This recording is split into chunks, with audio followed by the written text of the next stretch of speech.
The Lesbian Bill of Rights, or the LBOR, was written in September of 2022 by the WDI USA Lesbian Caucus. The Lesbian Caucus at that time had just been created, and we felt we needed a statement of principle so that we could maintain a consistent, radical feminist point of view on lesbian issues.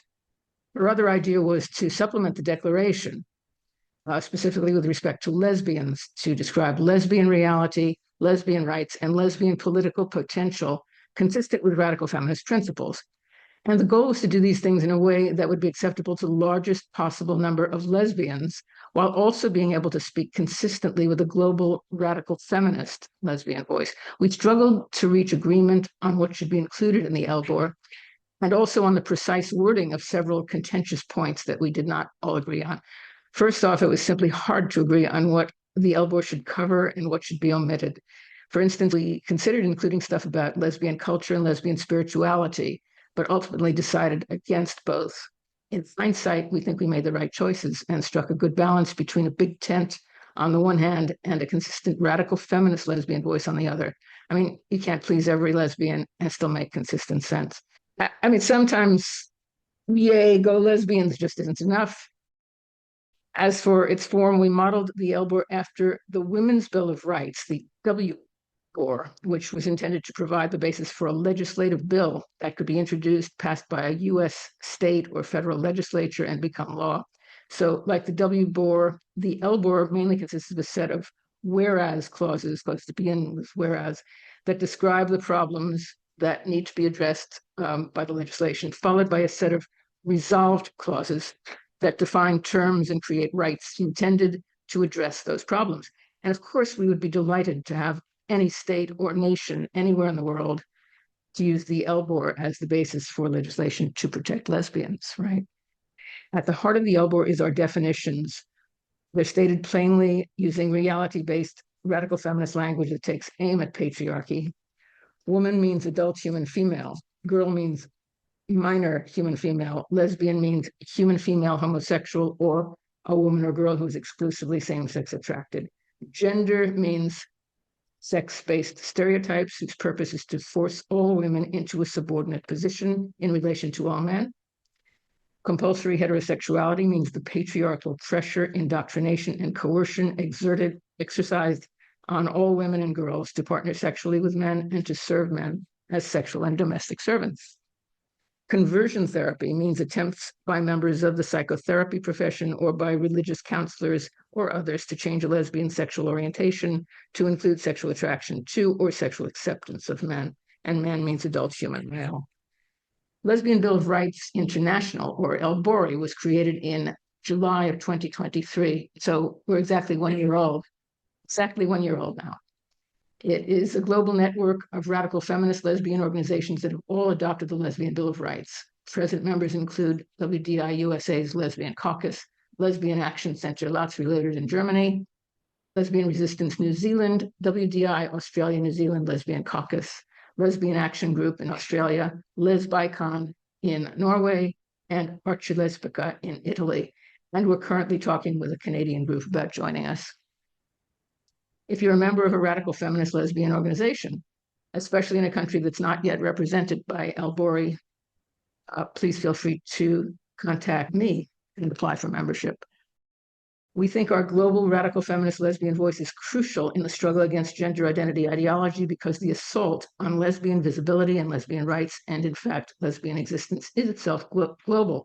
And we think it can best be stopped and reversed with a global voice and a global movement. As our first paper observed, this paper examines the loss of lesbian spaces specifically in Germany, but Germany mirrors the situation throughout the Western world and in other areas as well. Gender identity ideology has now succeeded almost completely in erasing lesbian-only spaces. So we think our international voice needs to be specifically radical feminist because the radical feminist structural analysis of why and how lesbians and other women are deprived of humanity and rights and drained of resources simply makes the most sense. Radical feminist structural analysis explains everything. Locating patriarchy is the root of the problem. It explains male violence, and it explains women's economic oppression, the exploitation of women's unpaid reproductive and emotional labor. And it explains gender, that is, the sexual stereotypes enforced on women, while simultaneously being proclaimed to be natural and innate. There are other lesbian voices speaking now, and we're very glad of that.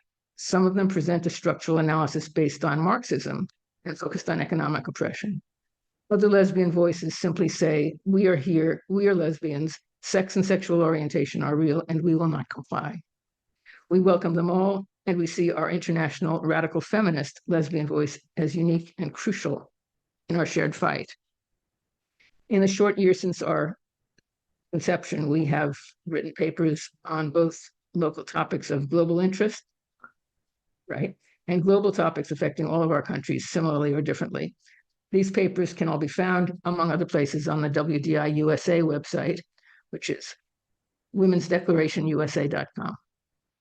Topics include loss of lesbian spaces in Germany, official statements submitted by LBORI in support of lesbian-only gatherings in Australia, conversion therapy bans covering both sexual orientation and gender identity, and so-called hate speech laws and their effect on lesbians.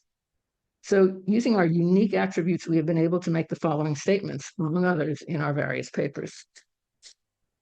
In our paper on lesbian spaces, we wrote, any law that prohibits lesbians from peaceful assembly in public as lesbians only, meaning female homosexuals, has the effect of stigmatizing all lesbians, criminalizing those lesbians who refuse to recognize the lie that some men are lesbians, and erasing lesbians from public life, and is fundamentally sexist and anti-homosexual. Yes.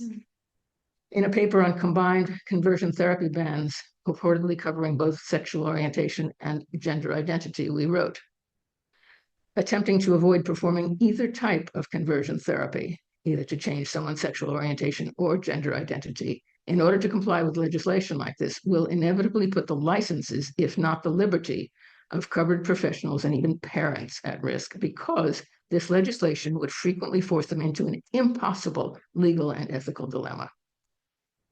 In a paper on so-called hate speech and hate crime bans, we wrote, democracy depends on the free exchange of ideas, including ideas that may seem to some citizens to be offensive or even hateful, because citizenship in any democracy requires the ability to tolerate hearing such ideas expressed. The preeminence of free speech is a principle that should prevail in all nations that either see themselves as democracies or aspire to be democracies. We're presently engaged in writing a letter to UNAIDS about their latest guidelines, which erase the sex class of women, and especially lesbians, in the context of reportedly serving those of us infected with HIV.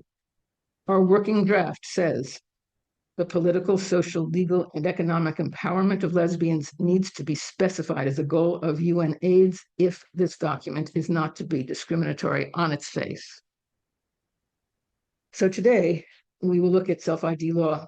While government recognition of gender identity is bad enough, self-ID makes it worse and is another global issue affecting lesbians in particular. Self-ID allows any person to change his or her sex for all legal purposes at will, with no government requirements, oversight, or regulation. Gunda Schumann represents LBORI's German member organization, Lesbian Action Center Lots Reloaded. She will discuss self-ID laws and how they are specifically playing out in Germany. Thanks to everyone for coming here today to learn about the Lesbian Bill of Rights, the LBOR, and the LBORI network. Going forward, we expect to write more articles about lesbians as situations develop internationally, always based on the LBOR. If you have an idea for a topic that you'd like us to consider taking a position on, please send it to my attention, Lauren Levey, at info@womensdeclaration-usa.com. In addition, LBORI has speakers available to make presentations on lesbian rights from a radical feminist perspective, and we're happy to provide our point of view in collaboration as advisors to state, national, or international lawmakers, or as collaborators with other lesbian groups, whether radical feminist or not, on a particular issue that affects lesbians locally or globally. Thank you.